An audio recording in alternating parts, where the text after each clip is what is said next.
month, a new day, and also a very, very wonderful day to talk about sports.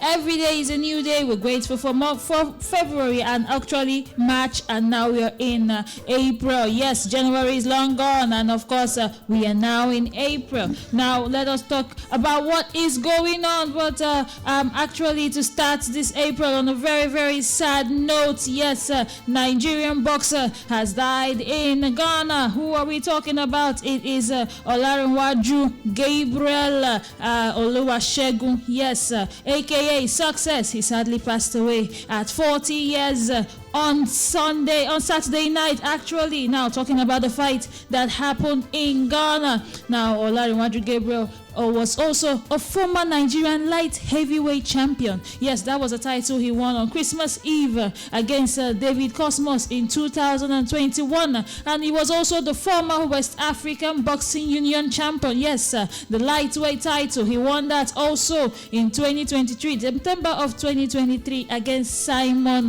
Olayinka. Yes, that is all he has been winning. And of course, he lost his life in the fight against John Mbagandu, yes, in Ghana. What happened?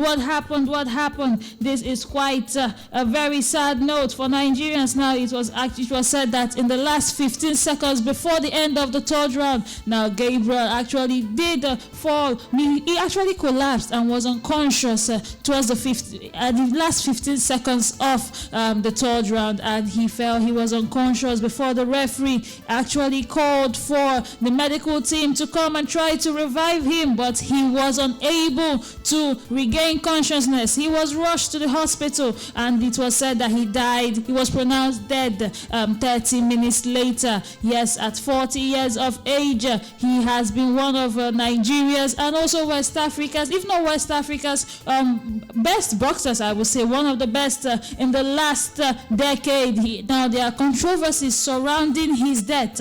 Now, the Ghana Boxing Authority has stated that Olarinwaju had been declared medically fit by the Nigerian Boxing Board Control, the NBBC, which has sanctioned and approved the international contest. But the NBBC is saying today, as of today, and also yesterday evening, that to the Nigerian public that it had not approved the fatal match in which he lost his life. Now, that specific match was reportedly set up on short notice. Now, Olarinwaju was in Ghana as of Wednesday and had been weighed in and also checked medically for the match that should happen on Friday.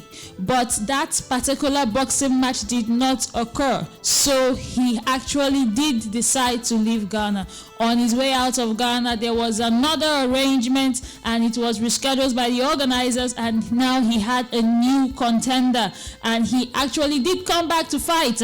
But this match, he was not checked, and that is what the Secretary General, talking about the NBBC Secretary General, Oluremi Aboderin, told Punch. Yes, he said that in a bid to fight, he actually came back and the fight that was to take place on Friday did not happen. Now, unfortunately, they did the weigh-in on Thursday, and he was found to be overweight, and he wasn't supposed to match with his contender for Friday. And this fatal match that did cost him his life was not on the record. It was not what they had approved him for. But nevertheless, this is a really devastating death, and we will live up to our responsibility and make sure that we stand by his family.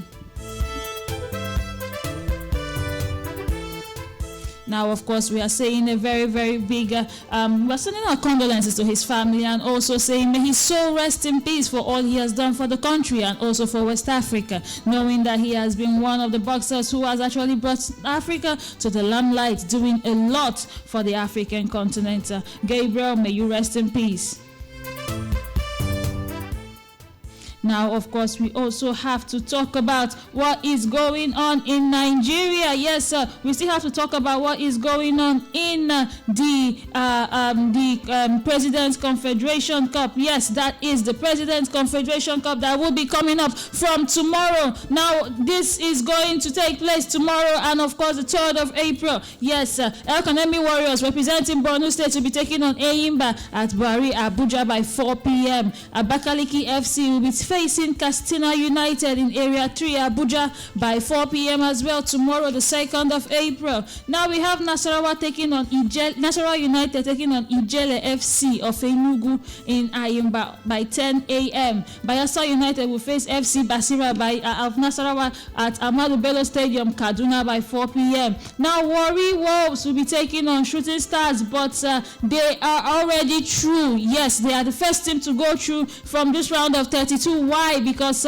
Warri Wolves Shooting Stars actually were disqualified due to fielding ineligible players in the last round of 64. So Shooting Stars have been disqualified and Warri Wolves have automatically gone through to the next round. Yes, Wiki Tories of Bauchi will be facing Rovers FC of Cross River in Lafia by 10 a.m. And we also have Ikorodu FC facing Crown FC by 4 p.m. at the Otumba Dipo Dinner Stadium in Ijebu-Ode. We have Beyond Limit of Ogun facing Rivers United in Samuel Obemudia Stadium of Benin City by 4 p.m. Now we have Mighty Jets Feeders that are from Plateau State facing Akwa United in Ayimba by 1 p.m. as well. Yes, it is a different match time from the Nasarawa United and Ijele FC match, which will take place by 10 a.m. in the same Ayimba. Now Lobby Stars of Benue will be facing none other than our very own Solution FC, who will be playing tomorrow by 4 p.m. in Aba. Solution FC will be taking on Lobby Stars, and of course we are expecting them to do well. Now Kwara United will be facing Gombe United in Lafia by 1 p.m. Sunshine Stars of Ondo will be facing Plateau United in Ayimba by 4 p.m. Also a different time from the last two matches. Now Osun United will be facing E-World FC of Cross River, and that match will be taking place in Oka City Stadium. Yes, in Oka City Stadium tomorrow by 1 p.m.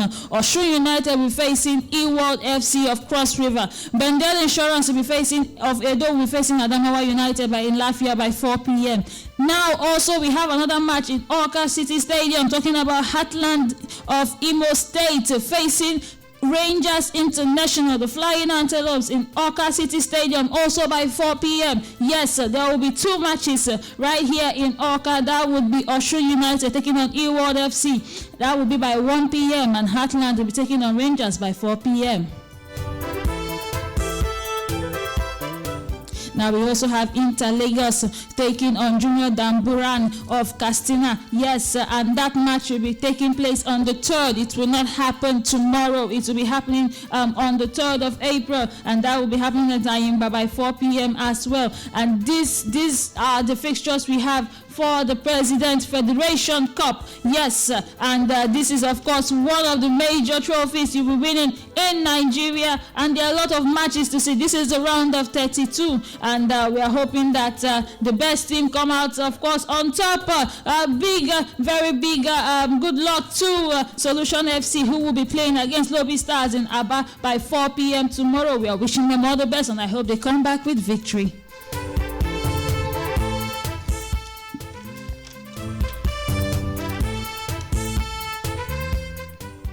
Now, of course, we still have to talk about, as we're talking about the President Federation Cup, we also have to talk about another Super Eagles player, talking about Ola Aina, who has been named in the Emirates FA Cup Team of the Week, yes, and of the quarterfinal round. Yes, he had been playing a very crucial part for Nottingham Forest when they won their last match in the FA Cup against Brighton on Saturday, and they won that match by penalties. Yes, it was a 4-3 win for Nottingham Forest, and Ola Aina was one of the very, very impressive players, a defender that made sure that even though he ended 0-0, it was all about Nottingham Forest. Yes. Ola Aina actually completed the most dribbles in that game, including 5 clearances, 7 recoveries, and won 8 ground duels in the same game where they beat Brighton 4-3 on penalties to move to the semi-finals of the FA Cup for the first time since 1990. 1991, and they will be facing Man City on the 26th of April. Yes, it will be Man City taking on Nottingham Forest. Yes, and of course this is a very, very tough one, knowing that Olaina will be there also to take on Man City. Man City, of course, will still be facing Manchester United later on, but of course it will be in the FA Cup. It will be Nottingham Forest taking on Man City, while Aston Villa take on Crystal Palace. Now the rest of the FA Cup team of the quarter-final round will be Ola Aina making it also his teammate.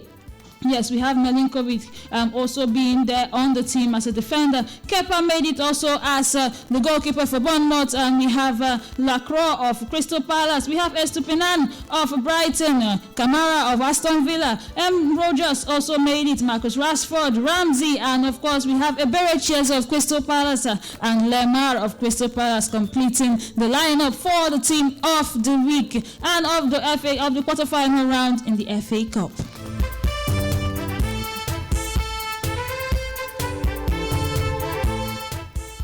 Now to give you the features of the matches that will be coming up later today. Yes, the Premier League will be happening today. The weekend was for the FA Cup. This week is for the Premier League before we talk about the Champions League for next week. Now Arsenal will be facing Fulham, and an Arsenal with a very, very, very good news. Yes, the very wonderful update for Arsenal. Bukayo Saka might be featuring in this match against Fulham before he makes his full return from injury against Real Madrid. Yes, that is a boost for Arsenal. Now, that match will be taking place by 7:45 p.m. today, and Wolverhampton Wanderers will be taking on West Ham also by 7:45 p.m. Nottingham Forest will be facing Manchester United today by 8 p.m. All Manchester United faithful, make sure you do watch that match and give us your own feedback. Now, on Wednesday, talking about tomorrow being the 2nd of April, we have Brighton taking on Aston Villa. Yes, and that match will also be by 7:45 p.m.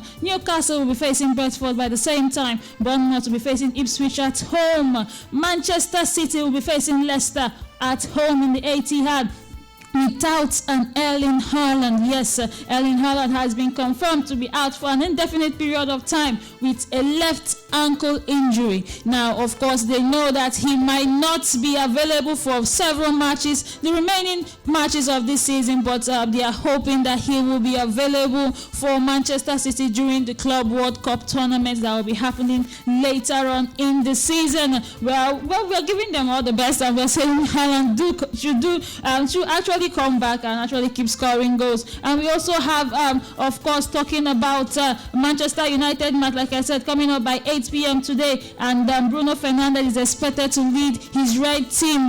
Bruno Fernandes, who has been the topic of discussion so far in the transfer news. Why? Because Real Madrid are coming for him, but it has been confirmed that Ruben Amorim has said that Bruno Fernandes is untouchable. He's going nowhere. He is not for sale, despite the £90 million bid that seems to be on the way from Real Madrid. We just have to keep our tabs and see what will be happening later on in the red side of Manchester. And we have a Southampton also taking on Crystal Palace tomorrow by 7:45 p.m. Liverpool will be facing Everton at home. Yes, right there in Anfield.